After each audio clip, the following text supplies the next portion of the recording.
Hello, Medicine 101 podcast members. Welcome back to another episode of the Medicine 101 podcast.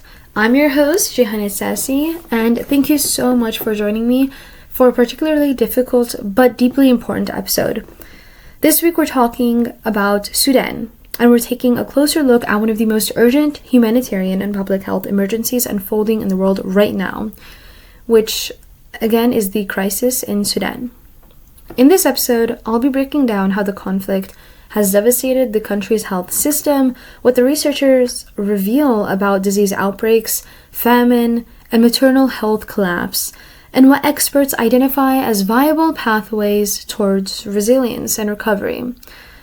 Ultimately, this discussion draws from two major sources, including the August 2025 Frontiers and Public Health Review, which provides one of the most comprehensive analyses of Sudan's public health deterioration, and secondly, an October 2025 situational statement from the World Health Organization's Eastern Mediterranean Regional Office, which provides a detailed description of recent attacks on healthcare and documenting the scale of the country's current emergency. Before we truly begin, I want to acknowledge something very important. As you can see in the devastating images displayed on the screen, the suffering in Sudan is not abstract, it's immediate, visible, and so deeply human. These images remind us of why this conversation matters so much.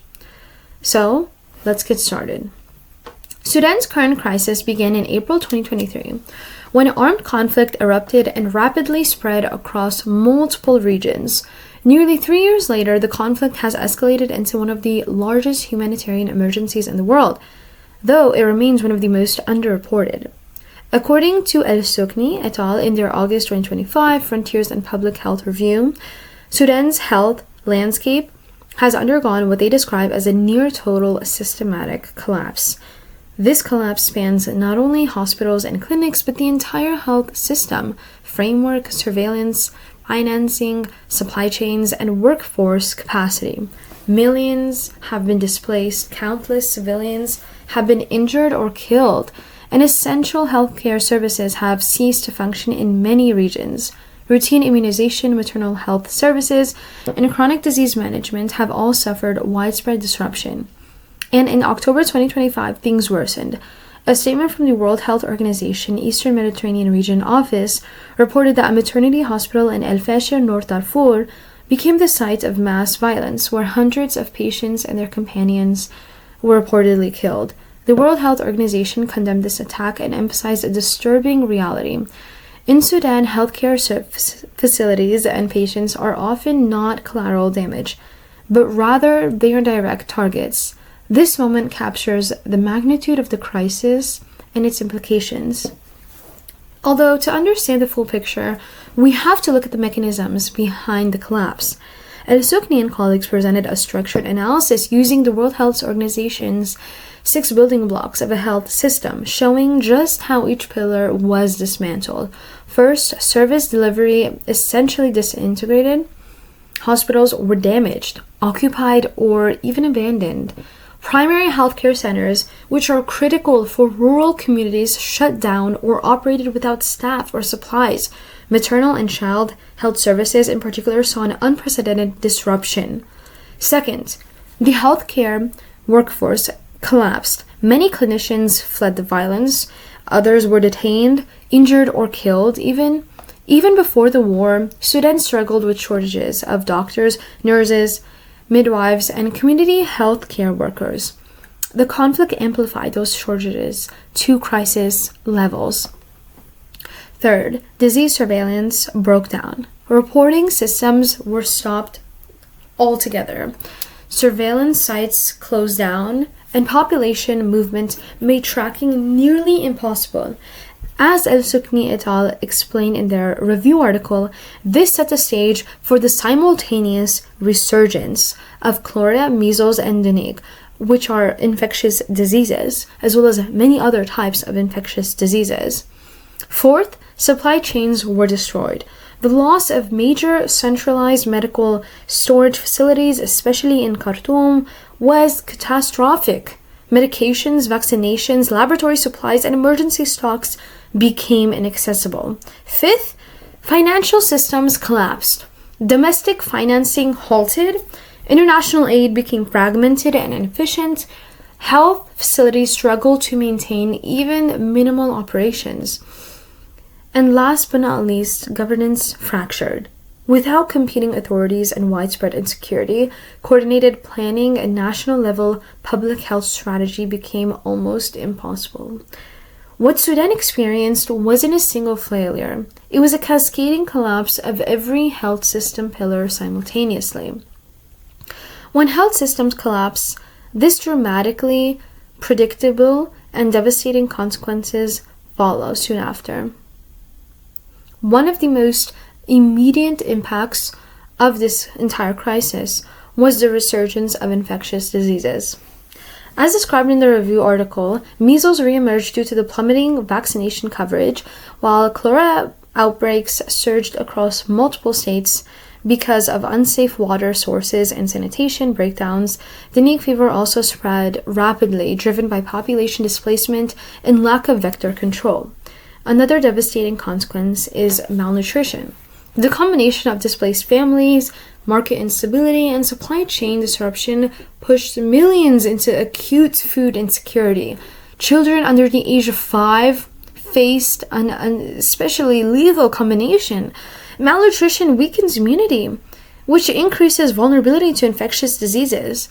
And without functioning healthcare, treatable conditions become fatal. Maternal and neonatal health also collapsed. Sudan was already one of the highest maternal mortality rates in the region of the entire continent, as well as internationally speaking. And the ongoing conflict has now unfortunately made safe childbirth almost impossible.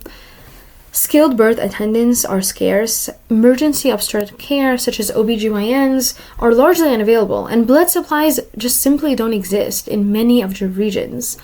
The World Health Organization's October 2025 statement, however, emphasized that the collapse, even though it was very tragic in Al-Fahshir's maternity hospital, it was more of a violent attack than anything. It symbolized the vulnerability of pregnant women and newborns in Sudan today, and how we must continuously be advocating for them. Despite the severity of the crisis, the research does highlight actionable pathways towards recovery. In the article, one major part that was emphasized was decentralization as one of the highest impact strategies. Instead of relying on a single centralized medical supply chain, instead, essential medicines and vaccines must be distributed across multiple regional hubs in order to prevent total collapse if one area becomes unsafe. Another key recommendation discussed in the article was protecting and rebuilding the health workforce. This includes providing hazard pay, mental health support, accelerated training programs, and strengthening the network of community health workers who often remain in areas inaccessible to international organizations. In addition, restoring disease surveillance is also essential. Even basic community-level reporting systems or mobile-based tracking can reestablish early warnings for outbreaks of cholera, measles, and maternal complications. The review also stresses the need for flexible multi-year funding that supports local actors and can adapt to shifting conflict conditions. Health financing cannot rely on short-term emergency aid alone. Finally, both the Frontiers Review and the World Health Organization statements highlight that the importance of protecting healthcare facilities under international humanitarian law. Attacks on health systems must be documented, condemned, and addressed as violations, not inevitabilities. One of the most critical insights from both major resources in the central role of local Sudanese actors is that community health workers, local non-governmental organizations, otherwise known as NGOs, and the Sudanese Red Crescent Society often operate where larger organizations cannot. They are frequently the first and sometimes the only responders in a crisis. Additionally, the Sudanese diaspora has been very instrumental in providing funding, medical supplies, advocacy, and remote support. Their role is vital and must be strengthened through sustained partnerships and resource pipelines. Although the crisis is vast, there are meaningful actions listeners can take. Number one, just stay informed. You can share verified information because in the end of the day, public awareness drives support. Number 2, support reputable humanitarian organizations directly working with Sudanese communities and families, including the Amnesty International organization as well as World Health Organization. Advocate for flexible, conflict-sensitive humanitarian funding. And if you have skills in medicine, public health, logistics, or research, even remote expertise can provide tangible support towards the people of Sudan. As we close this episode, I want to echo a message emphasized in the review article that is extremely important to understand. Resilience is not spontaneous. It must be intentionally built.